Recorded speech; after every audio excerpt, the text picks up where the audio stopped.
Praise the Lord. இன்றைய நாளில் ஆண்டவர் சொல்ல விரும்பும் வார்த்தை, நாளைக்காக கவலைப்படாதிருங்கள். மத்தேயு 6:34. அன்பான தேவனுடைய பிள்ளைகளே, நம்மளால் கவலைப்படாமல் இருக்க முடியுமா? நல்லா யோசிச்சு பாருங்கள்.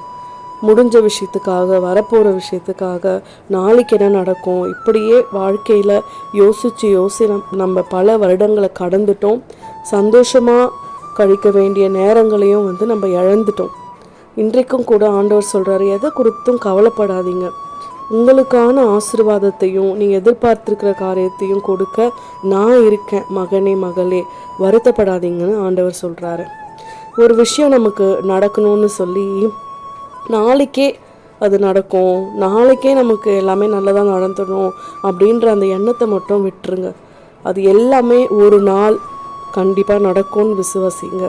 இந்த வசனத்தை கேட்குறவங்க ஒருவேளை ஆலயத்துக்கு போகிறவங்களா இருக்கலாம், கிறிஸ்தவர்களாக இல்லாதவங்களாக இருக்கலாம். உங்களுக்கான ஒரு பண்டிகை வருது, நீங்கள் எதிர்பார்த்து சந்தோஷத்தை உங்கள் பசங்களுக்கு கொடுக்க முடியல, ஒரு புதிய ஆடை இல்லை, எதுவுமே இல்லைன்னு நீங்கள் வருத்தப்படுறீங்களா?